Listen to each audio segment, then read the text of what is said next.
네, 반갑습니다. 레고 아버지입니다. 그동안에 잘 지내셨나요? 오늘 리뷰할 제품은 7개월 전에 발매가 되었던 제품인데요. 주황색으로 새롭게 컬러 체인지가 된 람보르기니 우라칸입니다.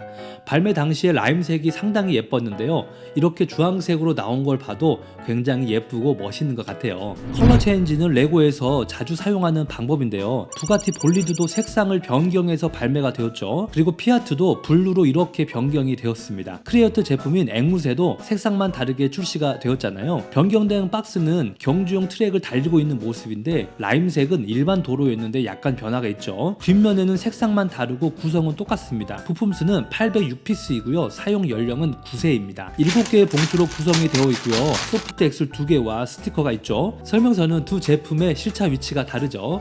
자, 그렇다면 조립 영상을 보시면서 또 함께 이야기를 나눠볼까요? 첫 번째 봉투는 차량의 프레임을 만드는 과정인데요. 회색의 빔은 프론트의 하부 프레임입니다. 조향을 위해 렉기어와 피니언 기어 대신에 피니언 기어 역할을 할 수 있는 파츠를 이렇게 만들어 주었어요. 그리고 길다란 엑셀은 앞바퀴의 회전을 위해서 고정핀을 장착하는 곳입니다. 핸들 조향을 위한 기어를 만들고 나서 엑셀 커넥터에 이렇게 끼워줍니다. 핸들 기어를 움직이면 좌우로 운동하는 게 보이시죠? 이 부분이 나중에 렉 기어를 좌우로 움직일 겁니다. 프론트와 리어 쪽에 프레임을 연결하는 빔을 장착하고요. 리어 하부 프레임을 만들어주고 빔으로 고정을 시켜요. 자, 이제는 10기통의 엔진 피스톤 기믹을 위한 크랭크를 만들어줍니다. 엑셀은 기어와 연결되기 때문에요. 이렇게 엑셀이 움직이면 크랭크와 회전이 되는데 이 부분이 오른쪽 뒷바퀴예요. 모듈을 하부 프레임에 이렇게 장착을 하고 엑셀로 고정시켜줍니다. 자, 두 번째 봉투는 10기통의 엔진 피스톤을 만들어주는데요. 좌우에 5개씩 엑셀과 부싱을 사용해서 피스톤을 표현했습니다. 그리고 차대에 이렇게 결착을 시키고 난 뒤에요. 고정하기 위해 몇 가지 파츠를 결합시켜요. 자, 이제 피스톤을 아래로 내리고 V 형태로 만들어줍니다. 엔진 기믹 부분이 이전 차량에도 기억에 남았는데요. 다시 만드니까 새롭네요. V10을 표현한 스티커 패널을 중앙에 붙여주면 엔진은 완성이 됩니다. 자, 이제 바퀴를 굴려보면 피스톤이 움직이는 것을 확인할 수가 있겠죠.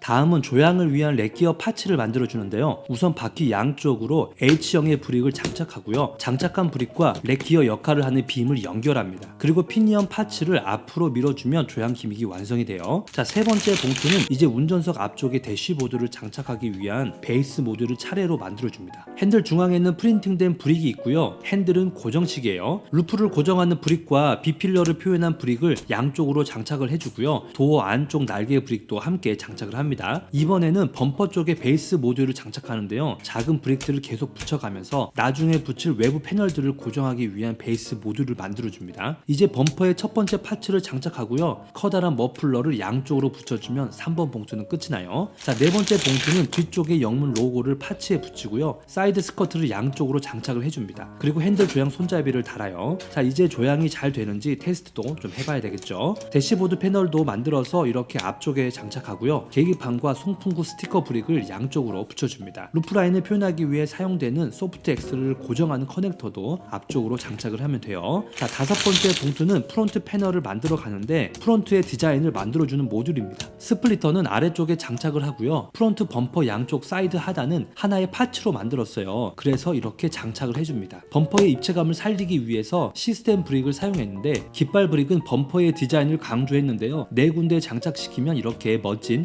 범퍼 디자인이 완성이 됩니다. 자, 여섯 번째 봉투는 차량의 본넷을 만듭니다. 간단한 조립 방법이지만 라이트를 표현한 브릭과 함께 장착을 해야 돼서요. 이렇게 안쪽으로 들어가게 조립을 해야 돼요. 완성된 범퍼는 이런 모양입니다. 눈만 보면 상당히 매섭죠. 자, 이제 차량에 장착된 핀과 결합을 시키는데요. 핀이 고정이 아니라 장착하는 데는 쉽지가 않아요. 그리고 도어 뒷바퀴 쪽에 외부 패널 모듈을 장착하고 난 뒤에 리어 쪽에 하부 디퓨저를 장착하는데 매끄럽게 만들어 놨어요. 자, 이제 양쪽으로 휀더 패널을 장착하면 여섯 번째 봉투는 끝이 납니다. 마지막 일곱 번째 봉투는 시스템 브릭을 사용해서 테일 램프를 만들고 이렇게 붙여줘요. 이 모듈은 루프 라인을 표현한 소프트 엑셀부터 리어 쪽 사이드 패널까지 연결된 모듈입니다. 앞쪽에는 소프트 엑셀을 끼워주고요. 뒤쪽에는 핀으로 튼튼하게 고정을 해주면 돼요. 그리고 리어 윙도 함께 장착을 합니다. 앞쪽에 휀더 패널도 간단하게 차체와 결착을 하고요. 이제는 도어 패널을 만드는 작업인데 차량이 크지 않기 때문에 몇 가지 브릭들을 연결하면 완성이 돼요. 도어 장착 장착은 엑셀에 그대로 끼워 넣기만 하면 되고요. 마지막으로 바퀴를 장착하면 차량은 완성이 됩니다. 차량은 작년에 발매가 되었던 라임색의 차량과 동일한 차량이에요.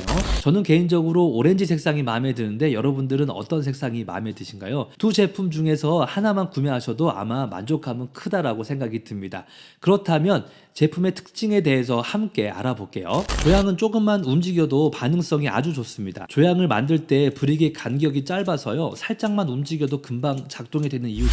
본넷은 아쉽게 박힌 게 없어요. 이렇게 열면 휑한 모습입니다. 앞쪽으로 가드를 만들어 놔서 분리가 되었으면 좋았을 텐데 이 부분은 아쉬워요. 도어는 튼튼하지만 아래쪽이 고정이 되지 않아서 이렇게 흔들립니다. 그리고 엔진의 피스톤 움직임을 바로 확인할 수 있는 것은 아주 좋은 것 같아요. 스티커로 엔진을 표현한 부분도 좋고요. 저는 리어 쪽이 가장 마음에 드는데요. 입체감 있게 설계가 잘 되었고 큰 머플러가 양쪽에 있어서 안정적인 모습도 들어요. 실차에서는 디퓨저에 핀이라고 하는 지느러미가 있는데요. 제품에서는 표현이 되지 않고 매끄럽게 만들어졌습니다. 핀을 표현했으면 조금 더 날렵해 보일 수도 있었을 것 같아요. 레고사는 같은 차량의 컬러만 바뀌어서 출시한 이유가 소비자들이 다양한 선택을 할 수 있도록 만들었다는데요.